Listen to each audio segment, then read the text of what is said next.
Assalamualaikum warahmatullahi wabarakatuh. Saya Karlina Saputri dengan NIM C1C02219 akan memaparkan materi dengan judul Kerangka Dasar Penyusunan dan Penyajian Laporan Keuangan Syariah dengan dosen pengampu Bapak Dr. Wirmi Eka Putra, SE MSI, CIKNR, CSRS. Kerangka Dasar Penyusunan dan Penyajian Laporan Keuangan Syariah. Kerangka dasar atau kerangka konseptual akuntansi adalah suatu sistem yang melekat dengan tujuan-tujuan serta sifat dasar yang mengarah pada standar dan konsisten dan terdiri atas sifat, fungsi, dan batasan dari akuntansi keuangan dan laporan keuangan. Tujuan kerangka dasar sebagai acuan bagi yang pertama penyusunan standar akuntansi keuangan syariah, yang kedua penyusunan laporan keuangan, auditor dapat memberikan pendapat, dan yang terakhir, para pemakai laporan keuangan. Pemakai dan kebutuhan informasi.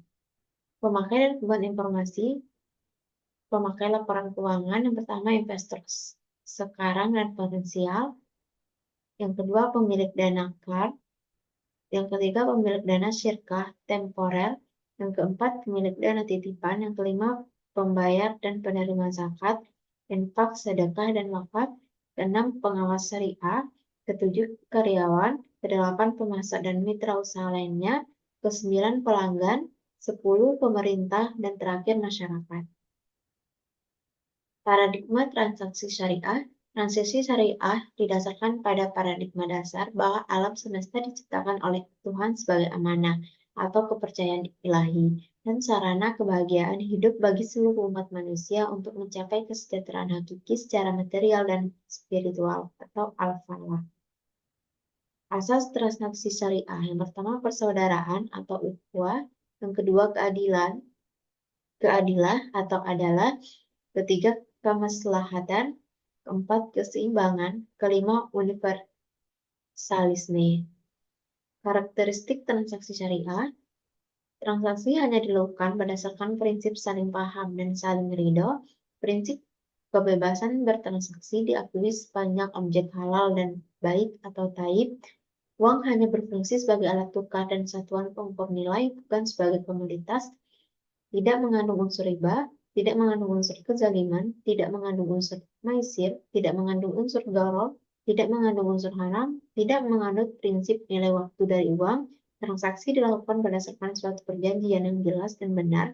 Tidak ada distorsi harga melalui rekayasa permintaan atau najasi maupun melalui rekayasa penawaran atau ihtikar. Tidak mengandung unsur kolusi dengan suap-menyuap atau risiwah. Bentuk laporan keuangan syariah.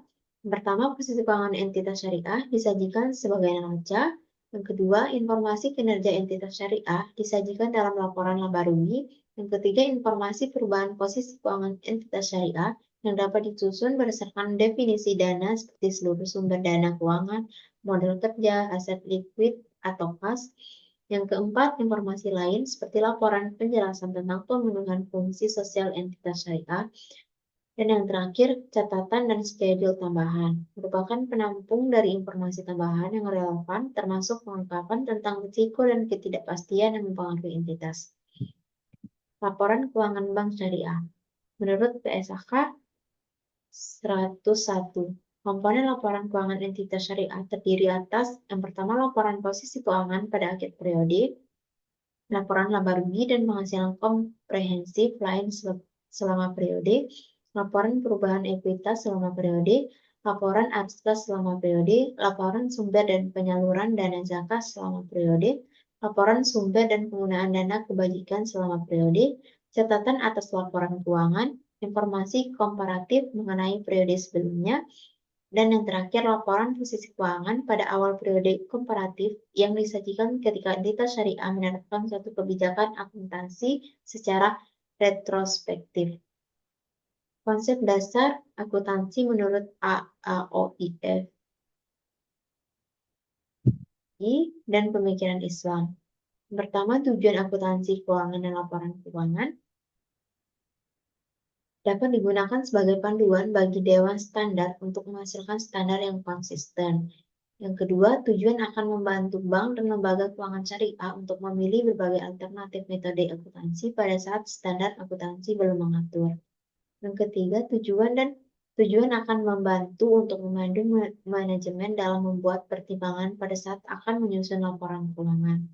Yang keempat, penetapan tujuan yang mendukung penyusunan standar akuntansi yang konsisten. Dan yang terakhir, tujuan jika diungkapkan dengan baik akan meningkatkan kepercayaan pengguna. Pemakai dan kebutuhan informasi. Pertama, pemegang saham, pemegang investasi, pemilik dana atau bagi deposit bank, pemilik dana tabungan, pihak yang melakukan transaksi bisnis, pengelolaan zakat, dan terakhir pihak yang mengatur. Paradigma, asas, dan karakteristik akuntansi syariah.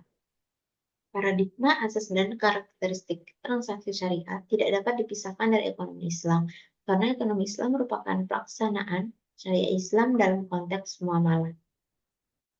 Bentuk laporan keuangan. Yang pertama, laporan perubahan posisi keuangan, laporan laba rugi, laporan perubahan ekuitas atau laporan perubahan saldo laba, laporan arus kas, laporan perubahan investasi yang dibatasi dan ekivalennya, laporan sumber dan penggunaan dana zakat serta dana sumbangan, laporan sumber dan penggunaan dana perasan. Syarat kualitatif laporan keuangan menurut AAOIFI. Pertama, relevan. Yang kedua, dapat diandalkan. Yang ketiga, dapat dibandingkan, konsisten. Dan yang terakhir, dapat dimengerti. Sekian yang dapat saya sampaikan. Wassalamualaikum warahmatullahi wabarakatuh. Terima kasih.